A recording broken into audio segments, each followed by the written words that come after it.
Hola, vamos a hablar un poco sobre el control hormonal del sistema reproductor masculino y femenino. Vamos a comenzar con el femenino.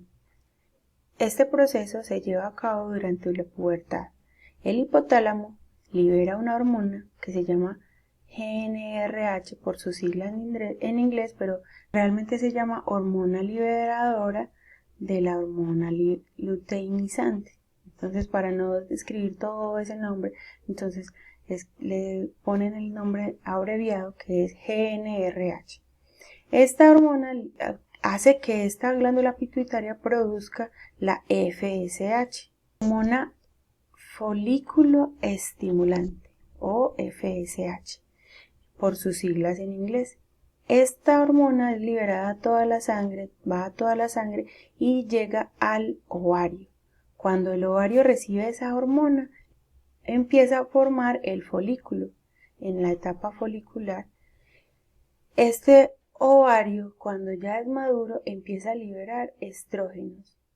Cuando empieza a liberar estrógenos, esos estrógenos van por toda la sangre y llegan al cerebro, a la glándula pituitaria, y le dicen, bueno, pare, ya no produzca más esa hormona FSH, no la produzca más, porque ya está el folículo formado. Empiece a producir otra que se llama LH o la hormona luteinizante. Entonces la glándula pituitaria empieza a producir la hormona luteinizante y en el momento en que produce más hormona, ahí es donde se produce la ovulación. Gracias a la ovulación, cuando ya se libera el óvulo y empieza a formarse el cuerpo lúteo, ya está liberado el óvulo, entonces se empieza a formar el cuerpo lúteo dentro del ovario, ese cuerpo lúteo empieza a producir la hormona progesterona.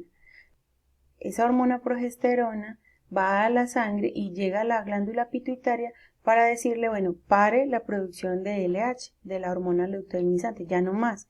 ¿Por qué? Porque ya se liberó el óvulo. Ya llegué yo, ya la progesterona está liberada, entonces no produzca más hormona luteinizante o no produzca más LH. A su vez, esa progesterona empieza a preparar el útero para la llegada del bebé. Entonces, se supone que como se libera el óvulo, ese óvulo va a ser fecundado, entonces va a llegar un cigoto y se va a alojar en el útero. Entonces, esa progesterona empieza a producir un recubrimiento en el endometrio, o sea, en el interior del útero, para prepararse para la llegada de ese bebé. Por último, cuando se degenera el cuerpo lúteo, cuando ya termina su degeneración, los estrógenos y la progesterona paran su producción y comienza la menstruación. Así es como funciona. Vamos a ver otra imagen. En el caso de los métodos anticonceptivos hormonales, como las pastillas anticonceptivas, como la inyección anticonceptiva o los métodos subdérmicos, estos lo que hacen es la producción alta de progesterona.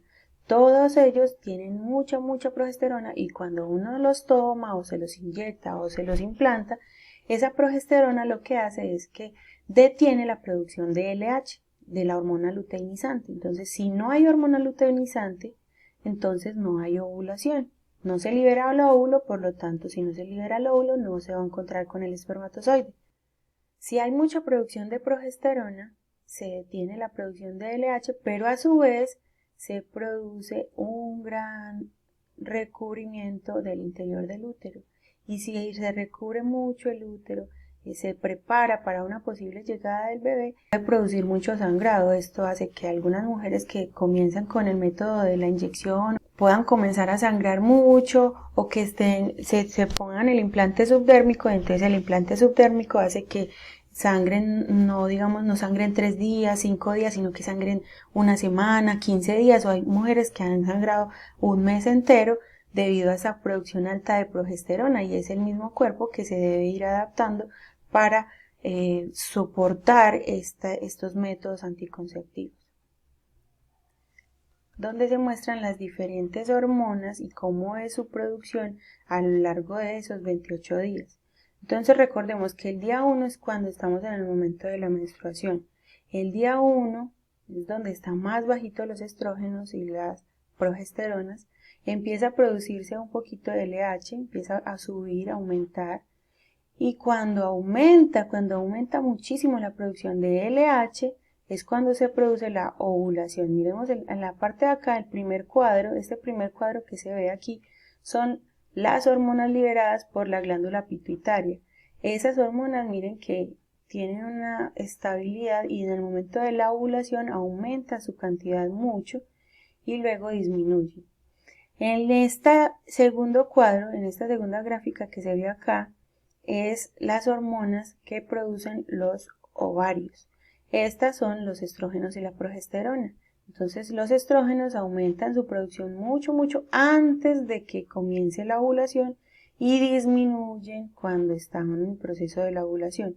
La progesterona, en cambio, aumenta su producción luego de que ocurre la ovulación, o sea, después aumenta su producción y caen las dos cuando comienza nuevamente la menstruación, cuando va a comenzar el ciclo nuevamente.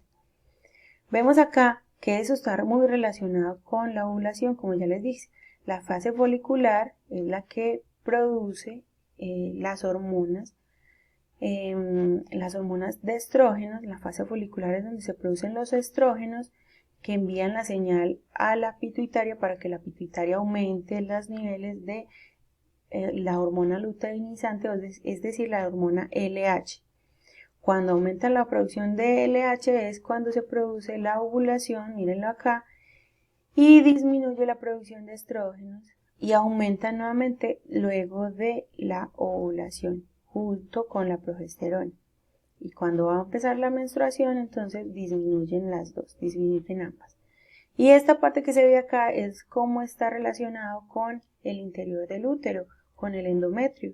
Como ya les decía, la progesterona empieza a preparar el interior del útero, ese endometrio empieza a volverse más grande, empieza a llenarse de tejido para resguardar ahí un posible cigoto que esté un óvulo fecundado y llegue allí.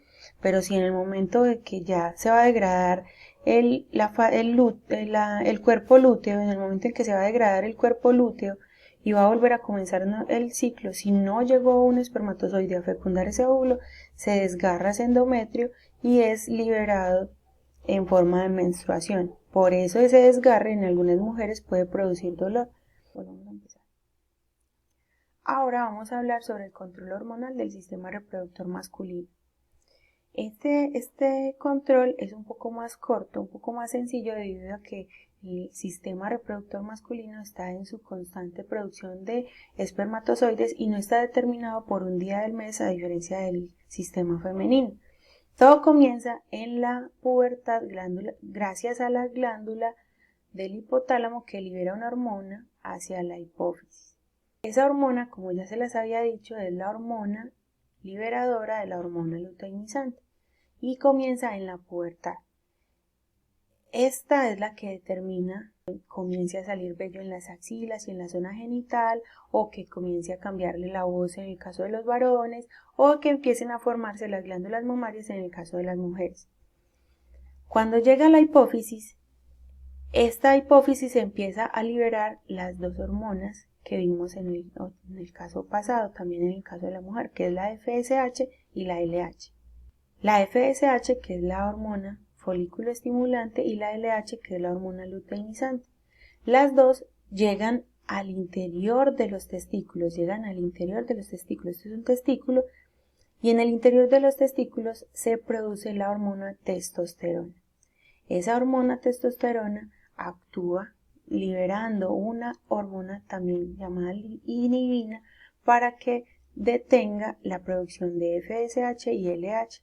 Entonces le dice al cerebro, bueno, ya no produzca más, espere que ya nosotros ya llegamos, ya está la testosterona y la inhibina. En el caso en que empieza a disminuir esa testosterona, entonces vuelve y comienza el ciclo con la producción de FSH y de LH y se repite todo nuevamente. Como les dije ahora, este proceso ocurre constantemente. Si viste todo el video cuidadosamente, eres capaz de responder las siguientes preguntas. En caso de que no seas capaz, puedes volver a ver el video las veces que sea necesario. La primera pregunta es cómo funcionan los métodos anticonceptivos hormonales en las mujeres. La segunda, ¿cuál es la importancia que tiene el cerebro en el funcionamiento del sistema reproductor humano? Del humano, o sea, de los dos, del femenino y masculino. Y la tercera pregunta es, ¿podría existir un método anticonceptivo hormonal para los varones? Explica sí, sí o explica sí, no.